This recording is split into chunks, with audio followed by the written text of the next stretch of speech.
dia, boa tarde, boa noite a todos e todas que estão assistindo a mais uma pílula do FINDE. Eu sou Lines Pessoa, economista e pesquisadora do FINDE, e hoje estou aqui com Carmen Feijó, professora titular da UF e coordenadora do FINDE, e Adriano Sampaio, professor da UF e vice-coordenador do nosso grupo, para falar um pouco sobre as perspectivas para o ano de 2022. Carmen e Adriano, é muito bom poder conversar com vocês aqui hoje. Bem, nós estamos gravando no final do mês de outubro de 2021, depois do anúncio de uma nova emenda constitucional para alterar a regra fiscal do teto de gastos para acomodar um novo programa de transferência de renda em 2022, o Auxílio Brasil, que vem para substituir o programa Bolsa Família. A medida tomou de surpresa os economistas em geral, particularmente os liberais, uma vez que desde 2016, quando o teto foi instituído, essa regra fiscal vem sendo tratada como essencial e incabível de qualquer mudança e revisão. Após os acontecimentos recentes, surgiram fortes rumores em relação à demissão do ministro da Fazenda, depois da saída de 4 importantes membros da equipe econômica na semana passada. Então, eu queria perguntar para vocês, tendo em vista esse cenário atual, como fica 2022? Bom, então, obrigada. Eu vou começar, Linit.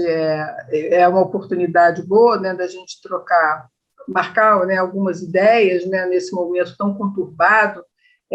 Na minha avaliação, a proposta de revisão da regra do gasto, agora, né, pelo governo, ela é claramente eleitoreira, né, e vale a pena recuperar que desde 2016, quando a regra, né, original ela foi instituída, que está em vigor, já não faltaram críticos naquela época mostrando como seria, né, inviável cumpri-la, considerando uma variável básica que era a demografia, né? Você já o envelhecimento da população é um fato, né? E só ele já colocava então a pressão para você ter mais gastos sociais, né? E a regra, né, do jeito, né, imposta, ela só estaria acirrando, né, já se previa isso, uma disputa pelo orçamento público, e hoje você já tem a revelação de que ele está sendo elaborado com muito pouca transparência. Mas, assim, os defensores, na época, argumentavam, né, que a democracia, então, devia funcionar, que seria a escolha da sociedade para onde esses gastos deveriam ir, né, os gastos financiados com recursos dos contribuintes. A ideia era vendida, né, de forma simples assim.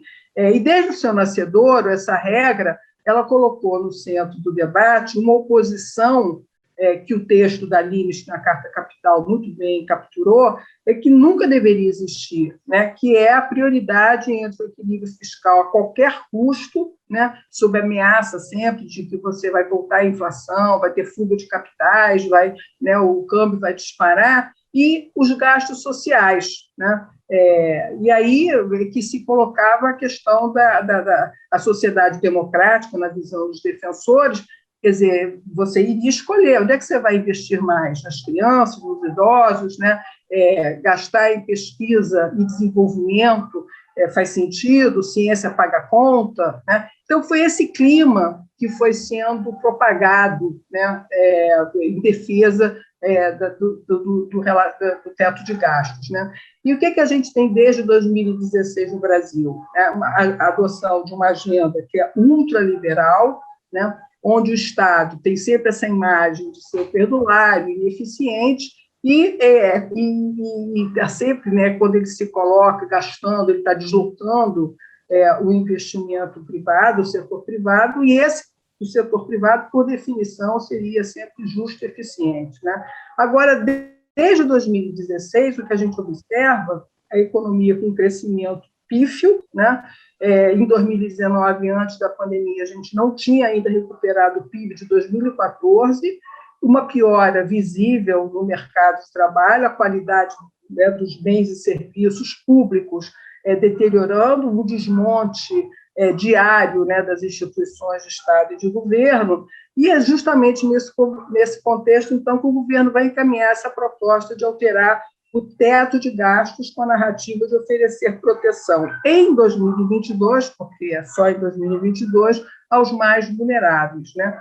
Então, obviamente, eu não vou nem entrar, né, na questão que vários especialistas estão apontando como que esse novo Auxílio Brasil que está sendo proposto, ele não tem transparência, não está claro as regras do programa, e vai substituir um programa que já está bem consolidado, que é o Bolsa Família.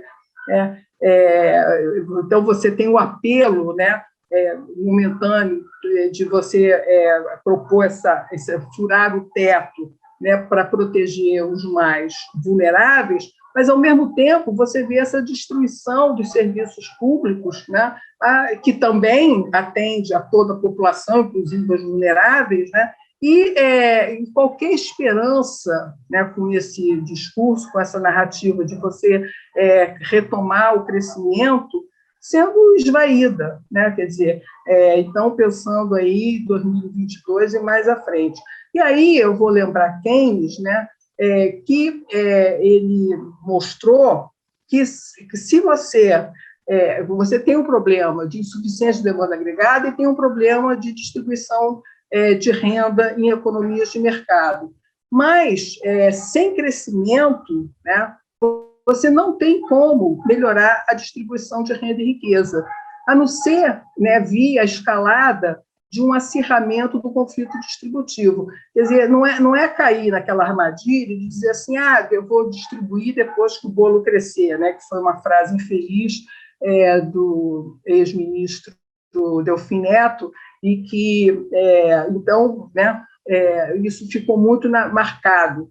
Mas, na realidade, você precisa fazer as duas coisas, né? E é claro que a gente hoje constata, né, depois de anos de estagnação da economia brasileira, que você, para distribuir, você sem crescimento, né, é muito difícil, você só faz acirrar essa escalada do conflito distributivo. É por isso que a gente tem uma sociedade tão polarizada, né? E não tem como, né, sem gasto público, você retomar o crescimento.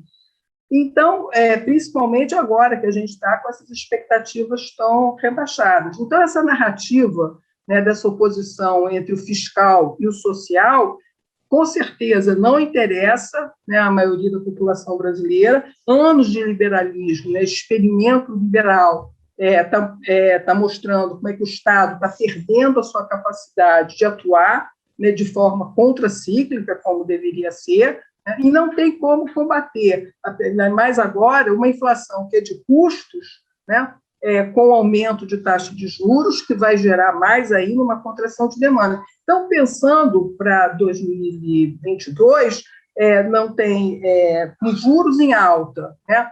E essa proposta de reforma do teto de gasto, não tem como você imaginar que o milagre vai se processar, tá certo? Provavelmente a gente vai ter em 2022 um ano de baixíssimo crescimento, de inflação, desemprego, e mesmo mantendo um novo programa, como prometido, de transferência de renda. Quer dizer, se anos de liberalismo, né, desde 2016, com juros baixos, não foram, e corte de gasto, né, capazes de produzir o crescimento, por que eu vou esperar isso para 2022? Então, é isso. Obrigada. Bom, então, para falar algumas coisas agora, primeiro falar que é um prazer participar aqui de novo na Pílula, né, com a Lindt, com a Carmen. Tá, então eu vou retomar algumas questões muito brevemente que a Carmen tratou. Primeiro, tem que falar, claro, sempre sobre essa questão do teto de gastos, né? O teto de gastos ele é um engodo, né, e é uma regra sem paralelo no mundo, como a Carmen também destacou, né, e que ele tinha, acho que o único objetivo, que talvez fosse um objetivo mais implícito, mas que ele conseguiu cumprir, foi o de reduzir e desmontar o Estado, né? Piorar a oferta de serviços públicos, como a Carmen já bem destacou, né? Lembrando que a gente também está gravando no Dia do Servidor Público, né? Então, mais importante ainda falar sobre isso, né? Então, e a questão agora dessa mudança, né, do indexador, você mudar ali a inflação para a inflação de dezembro, o problema em si não é você pensar se isso é o fim ou não do teto de gasto, É que ao invés de a gente fazer uma discussão séria e aprofundada e da forma correta, democrática, transparente, né, em como melhorar ou como mudar a regra do teto de gastos, né, o que está se fazendo é uma mudança casuística, eleitoreira, às pressas, mal feita, né, que vai continuar uma regra que já é muito ruim e vai piorar essa regra e vai ter como efeito também piorar ainda mais a credibilidade da equipe econômica e do governo, né? Então, a discussão em torno do teto de gastos ela é muito necessária, mas ela está sendo feita da pior forma possível, né? E ainda dentro dessa questão do teto, né, e falando um pouco do Auxílio Brasil também, que a Carmen mencionou, novamente, o problema não é o aumento de gastos em si, ou você pagar um auxílio, né, uma parcela emergencial até o fim de 22. Isso é necessário no Brasil, mas, novamente, é a forma como é feita, né? Você está substituindo um programa bom, uma política de Estado que já vem aí há quase 20 anos, sendo aperfeiçoada, sendo estudada, com diversos resultados positivos apontados, né, para um programa mal desenhado, mal feito, que vai colocar alguma coisa pior no lugar, né? Então, a discussão ela não caminha para melhorar o programa, para melhorar regras fiscais, ela é tudo feita de forma casuística, eleitoreira, no afogadilho, e tende a piorar o que já é ruim, né? E eu acho que outra questão muito importante, né, que a gente tem que tratar aqui, é falar da inflação, porque a inflação, desde o ano passado, desde a pandemia, ela tem sido muito, não só tem sido muito alta, está atingindo aí 2 dígitos, mas é um quadro muito grave porque a inflação dos mais pobres está muito alta, né? Então, em agosto do ano passado, em agosto de 2020, a inflação dos mais pobres chegou a ser mais de 2 vezes maior do que a inflação dos segmentos de renda mais alta, né? E se a gente pegar os dados mais recentes, a inflação acumulada até setembro deste ano, a inflação acumulada em 12 meses, né, para a renda mais baixa, ela foi de 11%. Né, para a renda baixa, de 10,7%, e para a renda alta, um pouco menos de 9%. Né? Então, a gente vem aí há algum tempo com essa dinâmica de quanto menor o nível de renda, maior a inflação. Tá?